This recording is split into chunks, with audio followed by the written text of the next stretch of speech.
Grandma, I want to leave now. My voice cracked as I pressed her hand under the linen-draped table, my knuckles white against her warm skin. The music outside the ballroom's glass walls swelled, violins stitched with laughter, but inside me, silence roared. My name is Leah Morgan. I'm 27.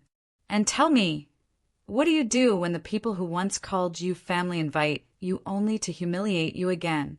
The scent of roses from the towering centerpieces was suffocating, mixed with the faint sweetness of champagne.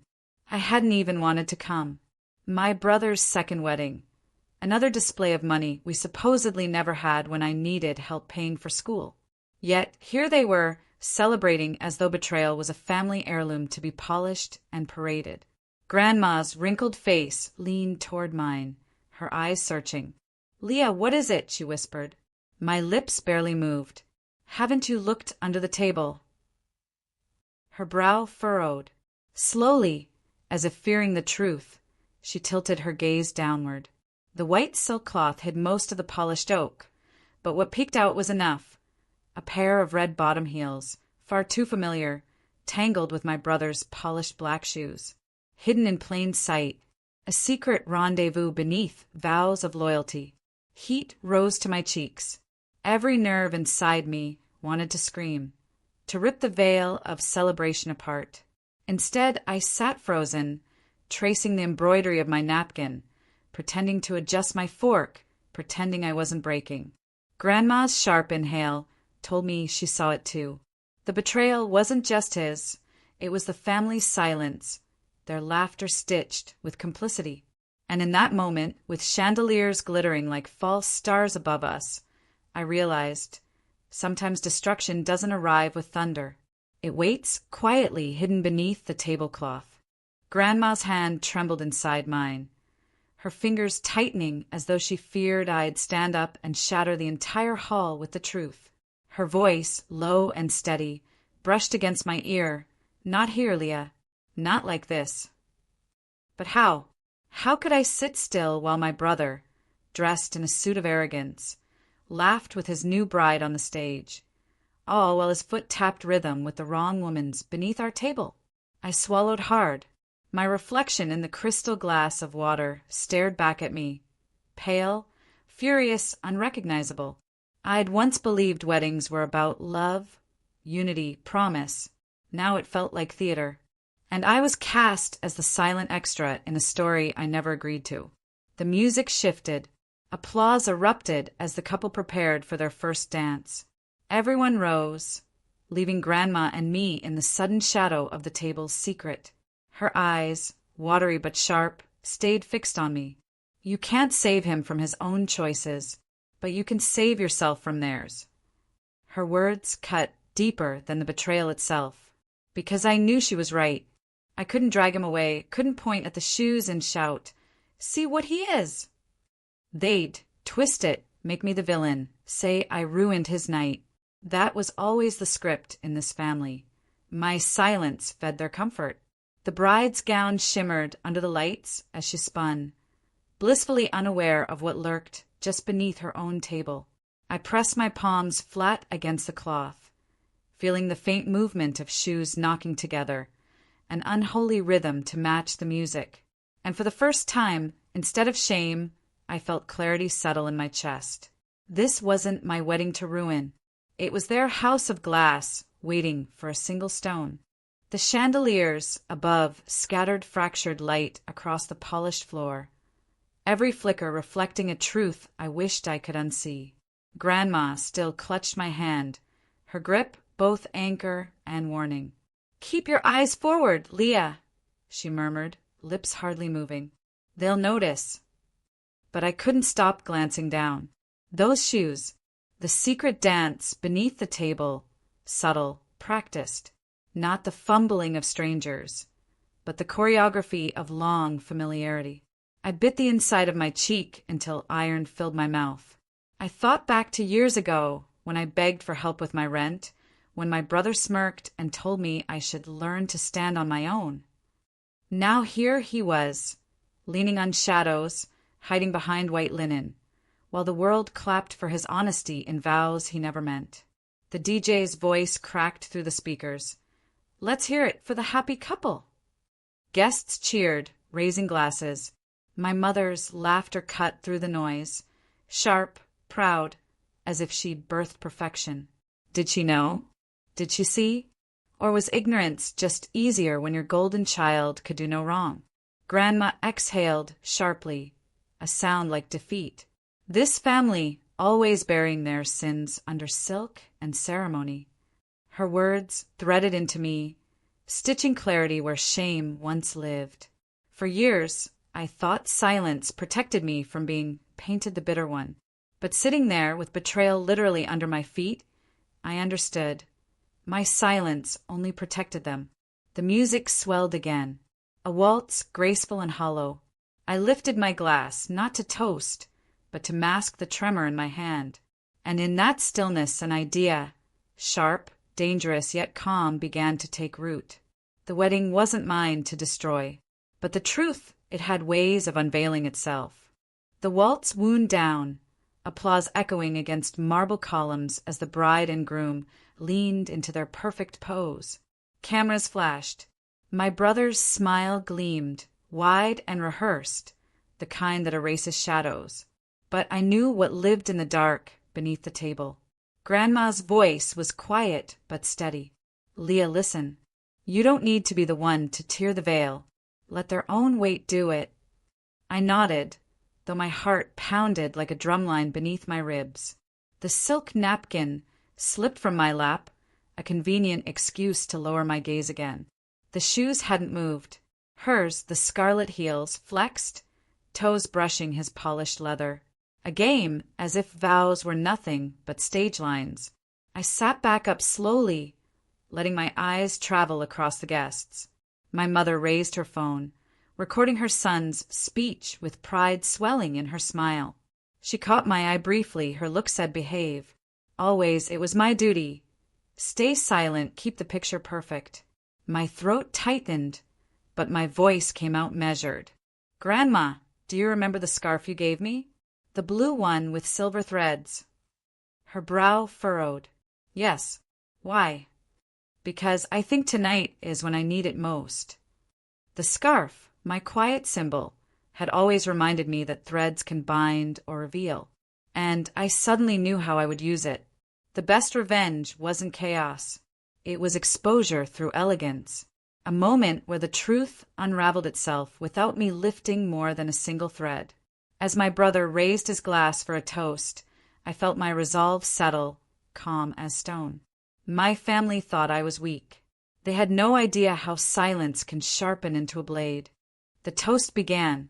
My brother's voice rang out, smooth and confident, as if he were born for stages like this. "To my beautiful wife," he declared, raising his glass high, "and to the family who has always supported me." Laughter and clinking filled the air, but the words slid like knives across my skin. Supported him? They had emptied cupboards, drained hearts, just to keep him shining, while I was told my struggles were a phase I'd grow out of. I glanced at Grandma. Her eyes told me she understood the storm in mine. Without speaking, she reached into her bag and slid the blue scarf across my lap. The silver threads glimmered faintly under the candlelight, delicate yet unmissable. The bride leaned into his shoulder, smiling for the cameras. She had no clue, I thought. Or perhaps she chose not to know. Either way, the stage was hers, and the truth waiting beneath it. I stood carefully, scarf in hand, and excused myself with a polite smile. No one noticed, not yet. I circled the tables slowly, the scarf trailing lightly from my fingers, my expression calm. The cloth wasn't just fabric, it was a fuse. When I reached the couple's table, I let the scarf fall, seemingly accidental, its shimmering thread sliding directly into the shadow where the shoes entwined. A hush rippled. Guests turned, eyes curious. My brother bent instinctively to retrieve it. And in that bend, the hidden dance of feet was revealed. A gasp spread across the table like fire catching dry grass. I stood still, watching. I hadn't spoken a word. The silence was theirs to fill now. And for the first time, the weight of truth didn't crush me, it lifted me. The gasp had teeth. It bit through the music, slicing the ballroom in two, the unaware and the suddenly awakened. My brother froze, halfway bent, the scarf caught between his hand and hers. Scarlet heels jerked back like a guilty heartbeat. The bride's eyes followed the movement, confusion at first, then suspicion. Her painted smile faltered, the cameras still rolling, immortalizing her doubt. I stood motionless, letting the silence work its magic. No accusation, no theatrics, just the scarf lying there like an exposed vein. "Darling," the bride asked softly, too softly. Her question wasn't for me. It was for him. My brother stammered, the sound foreign in his practiced voice. She dropped it. But the guests weren't blind anymore. I saw eyes flicker, whispers crawl across the hall like shadows. The story was no longer mine to tell. It was already weaving itself in their minds. Grandma's voice, steady as stone, reached me. "The truth doesn't need your tongue, Leah. It already has its own." My brother straightened, face pale, forcing a laugh. "Silly accident. Let's not spoil the night." But the bride's hand slipped from his arm. She adjusted her gown, regal yet trembling. And in that tiny gesture, I saw her world tilt. I lifted my glass again, not in toast but in quiet defiance. The motif was complete. Blue scarf against white silk, silver threads against red shoes. A picture framed in betrayal. I didn't need to scream. I didn't need to point. The silence was louder than any accusation. And as the music stumbled to life again, I realized my revenge wasn't noise. It was the sound of cracks spreading through glass. The hall shifted. Laughter dulled, replaced by murmurs curling at the edges of every table.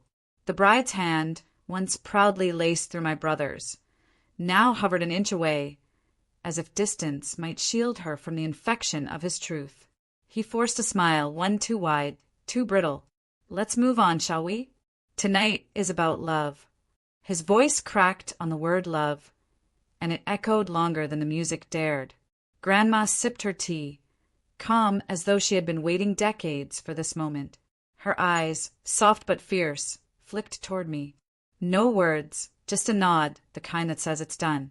The bride's mother leaned forward, whispering urgently into her daughter's ear. I caught only fragments. "Be careful, reputation, tomorrow's papers." The bride's face stiffened, her smile returning, but colder now, like porcelain about to shatter. Guests exchanged glances, each carrying their own version of the story already. Some pitied, some judged, others delighted in the fracture of a family always flaunting perfection. I felt none of it press against me. Instead, I felt strangely light, like the weight of carrying their secrets had finally been lifted from my chest. The band struck up another tune, desperate to stitch the evening back together. But the damage had been done. A fissure, invisible yet undeniable, ran through every polished surface in that hall. And then my brother looked at me, just once. His eyes, wild and cornered, begged for silence. But silence was no longer mine to give, because the truth had escaped, and once freed, it never returns to its cage. The music limped on, violins scraping against the air like wounded birds. I stayed seated, my hands folded neatly in my lap, watching my brother stumble through the cracks of his own facade. He tried to laugh, to charm, but the edges of the hall no longer bent toward him. They recoiled. The bride's smile, once radiant, had turned to marble. She excused herself quietly, leaving him stranded in the center of his own celebration. The guests pretended to sip their champagne, but their whispers became the true chorus of the night. No toast, no applause, only murmurs that carried farther than truth ever could. Grandma leaned closer. "You've given them what they asked for, Leah. Nothing more, nothing less." I breathed in slowly, the scent of roses and candle wax filling my lungs, no longer suffocating. For years, I had been the silent one, the scapegoat, the girl told to keep her head down so their picture remained unbroken. Tonight, I did nothing but show them the mirror they had been too afraid to hold. I rose from my chair, scarf in hand, draping it around my shoulders with quiet dignity. Eyes followed me, but I didn't tremble. I wasn't the bitter sister or the jealous daughter.